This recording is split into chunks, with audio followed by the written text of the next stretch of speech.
नमस्कार, मेरा नाम हिमांशु धवन और इस चैनल के माध्यम से मैं आपको सिर्फ और सिर्फ अपनी एक चीज़ बताना जा रहा हूँ जो ईडी के रिलेटेड है, एरेक्टाइल डिसफंक्शन के रिलेटेड है। क्योंकि बहुत सारे कपल्स या बहुत सारे पेशेंट्स जो हैं ईडी के, वो सफ़र तो कर रहे होते हैं बट उस चीज़ को एक्सप्लेन नहीं कर पा रहे होते। एक्सप्लेन इन द सेंस कि बहुत सारी अलग अलग प्रॉब्लम्स होती हैं ईडी में। ज़रूरी नहीं है कि आपका ईडी का दिक्कत जो है वो सिर्फ और सिर्फ आपके लिंग से जुड़ा हुआ रहता है या आपके पेनाइल सेक्शन से या पेल्विक पोर्शन से जुड़ा रहता है। ईडी के पीछे बहुत सारे पीछे के भी अलग अलग लेवल्स होते हैं जिसे हम साइकोलॉजिकल लेवल बोलते हैं। आज मैं उसी एक लेवल के बारे में बात करने जा रहा हूँ जिसको बोल देते हैं मेल एराउजल डिसऑर्डर। मतलब मेल एराउजल डिसऑर्डर में होता क्या है, पहले सबसे पहले समझते हैं एराउजल क्या चीज़ होती है, एराउजल है क्या चीज़। मेल एराउजल डिसऑर्डर होता क्या है, बेसिकली उस चीज़ को समझते हैं। एराउजल माने कि जो आपकी फील है एज इन कम्पेयर टू जब हम इंटरकोर्स करते हैं या जब हम सेक्स की डिज़ायर लेने के लिए इंटरकोर्स करते हैं, सेक्स करने की कोशिश करते हैं, तब होता क्या है, तब सेंसेशन कैसे डेवलप होती है, हमारी बॉडी उसको कैसे रिएक्ट करती है, उसको में से कैसे आपको एरेक्टाइल करती है। सबसे पहली चीज़ है फिज़िकली हम किसी के साथ रिलेशनशिप बनाते हैं, आई मीन टू से आपके पार्टनर के साथ आप रिलेशन बना रहे हैं, तो उसमें सबसे पहले फील क्या होता है, दिमाग में क्या चीज़ें पहुंचती हैं। दिमाग में एक चीज़ पहुंचती है जिसे हम कह देते हैं उसकी सेंसिटिविटी, फिजिकली सेंसिटिविटी। मतलब मान के चलो आपका जो टच है, जो आपको कोई बॉडी से बॉडी जो टच कर रहा है उसमें एक सेंसिटिविटी क्रिएट होती है। वो सेंसिटिविटी एक चीज़ क्रिएट करती है, वो हमारे ब्रेन के ट्रांसमीटर जिसे हम बोलते हैं एसिटाइल कोलाइन, और ये एक ऐसा ट्रांसमीटर की तरह वर्क करता है कि वो एक रिलीज़ करता है जिसे हम बोल देते हैं नाइट्रिक ऑक्साइड। वो रिलीज़ करने के बाद क्या करता है, रिलीज़ करने के बाद वो आपके पेनाइल सेक्शन में जाकर ब्लड के फ्लो को बढ़ा देता है, क्योंकि वो ब्रेन से ही जाता है, ब्रेन से ही ट्रांसमीटर नीचे की तरफ जाता है, उसको एक्शन करने के लिए बोलता है आपके पेनाइल सेक्शन को, जिसकी वजह से वो उसमें तनाव है, जिसकी वजह से वो खड़ा हुआ है। आपकी लेम भाषा में बोलूँ, वो खड़ा हुआ है। और जब वो खड़ा होता है या वो तनाव आता है, तनाव आने के बाद क्या करते हैं, उसके बाद हमारा एरेक्टाइल जो प्रोसेस होता है वो स्टार्ट होता है। आई मीन टू से एरेक्टाइल होने के बाद हम सेक्स एक्टिविटीज़ में इन्वॉल्व होते हैं, ये पूरा प्रोसेस होता है। बट उससे पहले हम क्यों कहते हैं कि ईडी की दिक्कत जो होती है वो आपकी साइकोलॉजिकल भी हो सकती है। वही साइकोलॉजिकल पैटर्न होता है कि अगर हम किसी चीज़ को फील तो कर रहे हैं,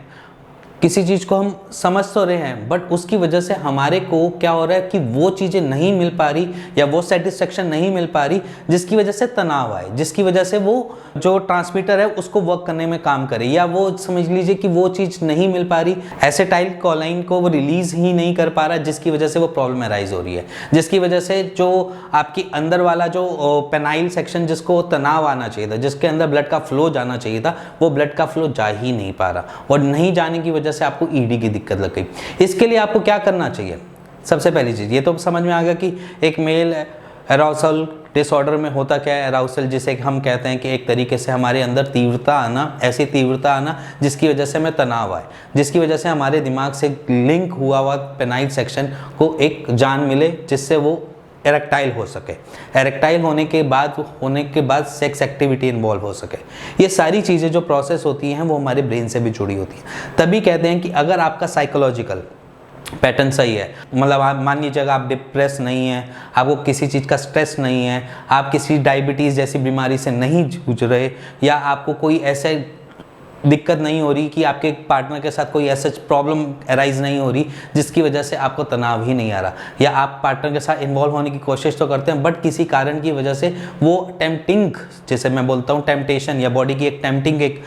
होती है, इमेज होती है, या इमेज नहीं होती, मतलब मान लीजिए टेम्पटिंग होती है कि बॉडी उसको सेक्स को आगे कंटिन्यू करे या आपके एरेक्टाइल प्रोसेस को कंटिन्यू करे, उस तक नहीं पहुँच पा रहा, तो वो चीज़ आपके मेंटल लेवल से हो जाती है, मेंटल लेवल से क्रिएट होती है। अगर आपकी बॉडी सिंपली अगर उस सब चीज़ों में एक्टिव रहेगी तो वो चीज़ें आराम से हो जाएंगी। अगर वहाँ पर वो कहीं ना कहीं लैक मिल रहा है, उनको कहीं ना कहीं उनको स्पेस मिल रहा है, तो क्या होता है कि तनाव बीच में आएगा फिर ख़त्म हो जाएगा, तनाव आएगा फिर बीच में ख़त्म हो जाएगा। तनाव आने के बाद किसी के माइंड में ऐसी बहुत सारी चीज़ें चल रही होती हैं जिसकी वजह से वो एरेक्टाइल आते ही बैठ जाती है। जैसे कि इंटरकोर्स करने के वक्त आप कुछ और ही सोचने लग गए कि यहाँ क्यों, हम किस लोकेशन में बैठे हैं, कोई हमें देख रहा है, या कोई दरवाजा ना खोल दे, किसी ऐसी घबराहट या कोई ऐसी चीज़ जो दिमाग में चल रही हो जिसकी वजह से आपका तनाव आना बंद हो जाता है एकदम से। इसके बाद क्या होता है, बहुत सारे कपल्स में ये दिक्कत रहती है कि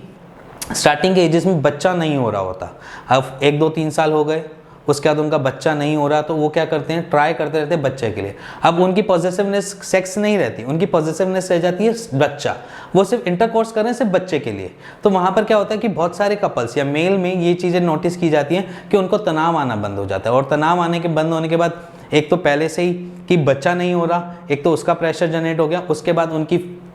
जिसे कहते हैं कि एक रिलेशनशिप में जो होती है मेल फीमेल के रिलेशनशिप में, वहाँ पर डिफरेंस क्रिएट हो गया। तो समझो चीज़ों को कि अगर आपकी बॉडी बिल्कुल एक्टिव है, डिप्रेशन नहीं है, स्ट्रेस नहीं है, किसी चीज़ को आपने सोच के कुछ नहीं करना, तो आपकी हमेशा ही सेक्स लाइफ जो होगी वो अच्छी जाएगी और अच्छी रहेगी। यहाँ पर आपको सिर्फ और सिर्फ अपने माइंड को रिलैक्स करना है, मेडिटेशन कीजिए, ठीक है, कुछ एक्सरसाइज परफॉर्म कीजिए, कुछ घूमने जाइए, या आप कहीं घूम कर अब बड़े दिनों से आए नहीं हो तो अपने स्ट्रेस को रिलीज़ कीजिए। मतलब ऐसा कीजिए कि जिससे आपकी बॉडी पुराने जैसे ही एक्टिव हो जाए। जब हमें 15 या 20 साल में जब हमें किसी चीज़ की फिक्र नहीं होती थी, सिर्फ एग्ज़ाम्स के दिक्कत होती थी कि एग्ज़ाम्स आ रहे हैं तो पढ़ना है, बस उसके अलावा आपके माइंड में और कोई दिक्कत नहीं होनी चाहिए। बहुत सारे बिजनेस डूब रहे हैं या बहुत सारी बिजनेस को लेकर टेंशन होता है, स्ट्रेस लेवल होता है, और बहुत सारी चीज़ें हैं जो अगर मैं एक एक चीज़ गिनाने लगा तो बहुत सारी चीज़ें आ जाएंगी। बट अगर आपको इन सब चीज़ों से क्रॉस करना है, ईडी को पार करना है, तो अपनी बॉडी और अपने माइंड को स्टेबल रखना पड़ेगा। स्टेबल कैसे कि बॉडी जितनी ही फिट हो जैसे आप चाहते हो, माइंड जितना ही फिट रहे कि जितना आप चाहते हो, आपके माइंड में स्ट्रेस ना हो, डिप्रेशन ना हो, ब्लड प्रेशर की कोई दिक्कत ना हो, शुगर ना हो, डायबिटिक ना हो, तो आप आराम से ईडी को क्रॉस कर लोगे।